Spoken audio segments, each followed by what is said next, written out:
On their way back from a police academy visit, 3 DAMPs came face to face with the violence they were there to fight. What really happened on that tragic road in Phillipi, Cape Town? This wasn't just an attempted hijacking, it was a chilling warning about crime in South Africa's cities. Stick around to find out more, and the most recent poll which shows the ANC clinging by a thread in Joburg. Spread the fire. Welcome back to the Mpofu-Walsh experience, or SMWX. Well, South Africa, they say, is a movie. This country is a true movie. More often than not, a horror movie. And in fact, we had some tragic news recently of elected officials, elected MPs from the DA involved in an attempted hijacking, possibly even an attempted murder. Wherever we stand on the political spectrum, we have to call out these heinous acts of criminality and offer our solidarity with those who went through this very traumatic event. So in this episode, I want to have a look at exactly what happened. In case you're not up to speed, let you know what happened there, who the MPs are, what exactly happened. We'll hear from them. And also you'll be able to see what has been happening with the arrests, etc.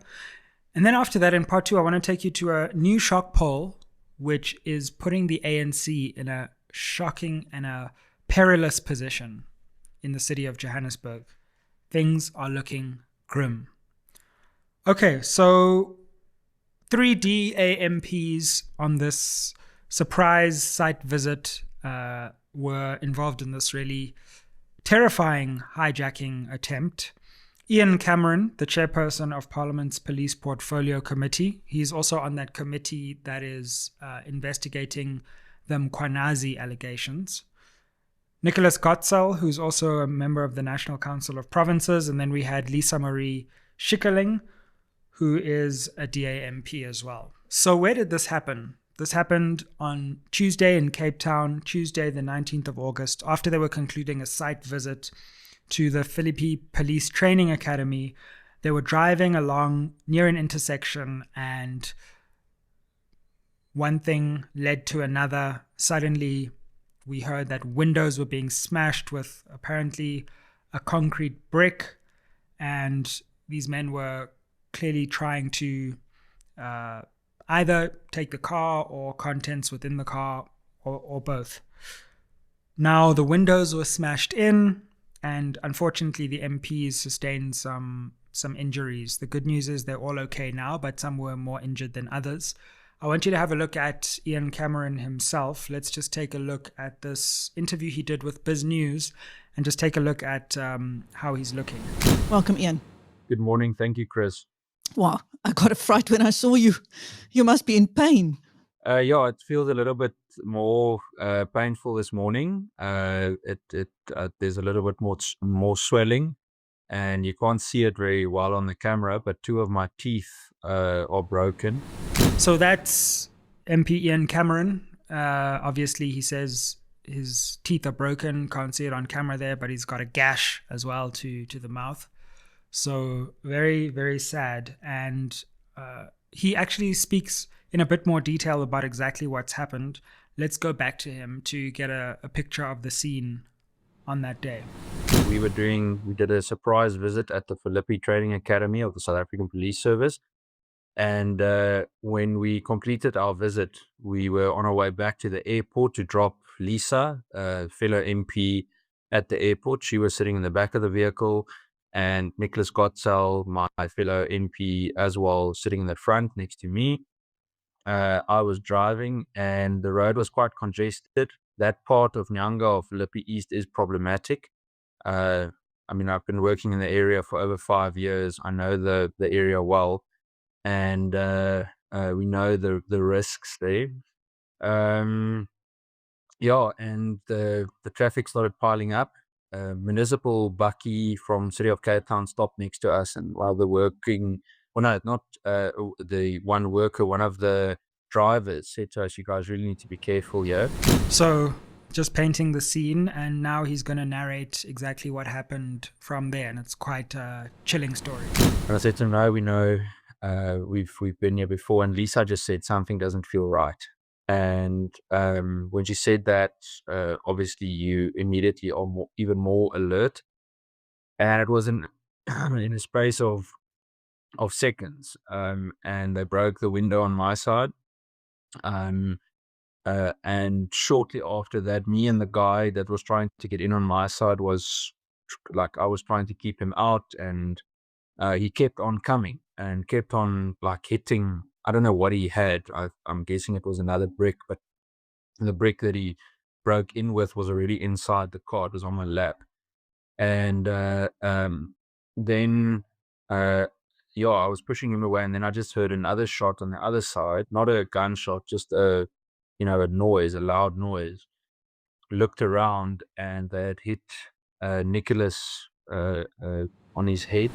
So yes, clearly really tragic scene. Now Cameron then goes on to narrate what he says was an act of self-defense, and it's pretty clear here that he must have shot one of the people who was trying to break into the car, if you listen closely here. So take a look.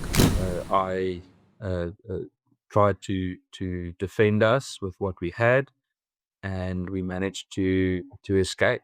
But it was quite a scary experience. They just kept coming. It was like nothing would scare them off, I mean, we all threw punches and were fighting back, and they never managed to steal anything, but they were very determined to get into the vehicle.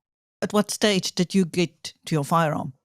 So I probably when Nick dropped down to his lap, I knew that it was, and that's the only opportunity that we had. They kept coming, and Nick was definitely losing a lot of blood. And yeah, at that stage, from what I recall, leant over, reached for it, I pushed him down, and then did what needed to be done. So yes, later asked if anyone has been arrested, Cameron then alluded to an 18-year-old person who suffered critical injuries. So I'm assuming he was shot and is under police custody in the hospital at the moment. And then a second suspect, just 16 years old, was arrested on Wednesday morning. And they've been charged with attempted murder, attempted hijacking. And I think there's a third suspect who's still on the loose, and they're calling for anyone with information to come forward. So, I mean, terrible experience for these three DAMPs. Let's quickly take a look at Mr. Godsell, because he also spoke publicly on the SABC, and he sustained quite a serious gash to the head as well. Thank you. Yes, we're just grateful that we can live to tell the tale, and hopefully learn something from the experience. Yeah, so that's Mr. Godsell as well. Now, I mean, beyond the traumatic experience for these three MPs, can we just take a step back for a moment as a country? In the last episode, we were laughing a lot, and sometimes the right response is to laugh in this country, but other times it's to cry. And 3 elected representatives gashed over the head with bricks and nearly hijacked. Sometimes you just, like, you've got all these Mkhwanazi allegations of criminal syndicates, influencing government, and then you've got elected representatives. Like, who is safe in this country if even those elected to represent us in parliament can be the victims of these very violent, and that's what gets you. And even sometimes, Cape Town in particular, but in many of South Africa's cities, like, it's the violence. Like, theft is one thing, not that one would condone it at all, because it's bad enough, but it's the violence of the crime that really gets to you in South Africa. It's senseless, and we all live in this perpetual terror of violent crime, and it can strike at any moment. So just really sad indictment on the state of our country at the moment. And we need to fix it. We need to fix it, and we need to fix it urgently. And hopefully this commission that's coming out, for which we've now got a date, by the way, 1st of September. SMWX will be right there. Don't worry. This Mkhwanazi Commission, we have you covered. We will be dissecting it for you, analyzing it for you, and making it digestible for you. We'll be laughing, we'll be crying together. Don't worry. So yes, tragic moment and symptomatic and emblematic of the horrific malaise of violent crime into which South Africa has fallen. Now, and of course, I send my sorrows and solidarity to the MPs. So I wanted to just move to a second part of this video and tell you about a new shock poll which was reported by Business Day's Hajra Omaji. And great reporting, she's managed to pick up this DA poll. You know the DA does internal polls. Now you may be thinking, but it's a DA poll, etc. The polls are never completely perfectly accurate, but DA polling does tell us a certain ballpark. And if you go back in previous elections, I know we're going to go on this cycle again. I'm going to tell you about polling and you're going to not believe it. And then the results are going to come out and I'm going to be like, see, polls actually do tell us something. Not everything, but something. But so DA polling can be relatively accurate. And get this, everyone. This new internal DA poll puts the ANC in Johannesburg, coming up to an election which is happening probably late next year, at 20% of the vote. 20. And even further, Hajra Omaji spoke to an ANC insider who spoke on condition of anonymity, and they said they've seen some polling as low as 12%. No, I'm sorry. I just can't get my mind around 12%. There's no ANC that can get 12% in this country. Surely not. But if we're talking 20% from this poll, that's a precipitous decline. So I want to put up a graphic now to show you what this means. So in the 2021 election, the ANC got just under 35% of the vote, whereas the DA got just around 25%. So they were about 10 percentage points apart. Now, this poll would suggest that the fortunes have reversed and the ANC would have fallen all the way to below where the DA was in the last election, so at around 20, whereas the DA apparently is polling at around 38. And this is before we know whether Helen Zille will run as mayor of Joburg. And she's been drawing support from all kinds of quarters. Now, if you watch this episode, you might think I'm some kind of DA influencer, but far from it. What I tried to give you is the facts of the matter. And I've been saying for a very long time, you can go back to some of my conversations with Gogo Aubrey Machikri, Prince Mashele, my own analysis that I think the writing is on the wall for the ANC in metros next year. But also, whether one likes it or not, I think the DA is going to do quite well in Joburg, particularly in Gauteng metros. The interesting flip side of this is that the DA's own internal poll, although we don't have the numbers from this Business Day report, is also showing that the PA, the Patriotic Alliance led by Gayton McKenzie, is making inroads in Cape Town.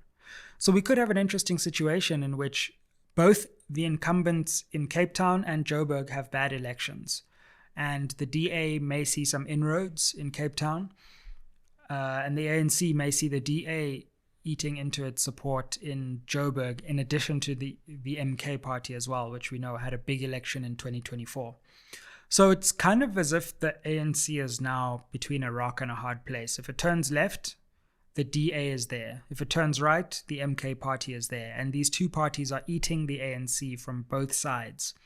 And when you look at the shambles of crime, when you look at the shambles of governance, when you look at the shambles of the national dialogue, when you look at the shambles of potholes and the lack of delivery of water, the ANC doesn't have a credible message between the last election and now as to what they've done successfully to give people the confidence that they can govern. And Senzo Mchunu recently, in an episode I mentioned, came out and said, if we suffer big defeats in the local government elections, the ANC will be history. So you can see that panic, serious panic from those who know these numbers is starting to set in. Because if you thought the 2024 election was bad for the ANC, the only thing worse than that could be if they fall even further. They've tried to resurrect themselves through remaking President Ramaphosa as the godfather of the GNU. But that has fallen flat because the GNU itself is now failing to deliver, especially the ANC portions of it. And so as unemployment rises, as new waves of corruption allegations emerge, and as governance fails to improve, this ANC GNU gambit looks like it may well be backfiring. And now you're getting people like Malusi Kigaba speaking up and saying the GNU was a mistake, etc. So really, in a nutshell, these numbers should strike fear into the heart of ANC leaders, because it looks like things are going to get really, really hairy in this 2026 election unless something massive shifts and happens. And the reason that matters is because once you start losing big cities like Joburg or Tshwane, or you move out of the government of those cities, obviously Cape Town's gone, Mangaung could be on the table. In fact, only Buffalo City is the only metro, I would say, that the ANC has a chance of holding as a majority. Then the calculus in terms of the coalition negotiation starts to look very difficult for you, because then the DA can turn around and say, listen here, you gave us 6 ministries in this GNU thing, but that was before we ran Joburg. So now we're going to take Joburg, you're going to give us Gauteng as well, and you're going to give us more ministries within the GNU. Otherwise, you're going to not be able to govern at all in these different places that you want to govern. So effectively, we'll see the hand of the DA strengthen if it has a really good election, particularly in the places where the ANC wants to hold on to power. And we know that budgets in Joburg are important for the ANC, for governance in general, because these are some of the most massive budgets in the country. So we have a lot ahead of us, and it's like this election that's coming is just starting to bubble. We're almost the same distance away from that election as we now are from the last election, which is crazy to think. And fear not, SMWX will help you decode, understand, dissect, and make your way through all of the election dynamics as they unfold. Like, share, subscribe. If you're on the move, you can listen on podcast platforms like Apple Podcasts and Spotify. We are cruising to our next milestone of 300,000 subscribers. Thank you to everyone who has subscribed. Thank you to everyone who has liked. Thank you to everyone who has commented. Thank you to everyone who has helped to build this channel into one of the key voices shaping discourse in South Africa today. We sincerely appreciate it.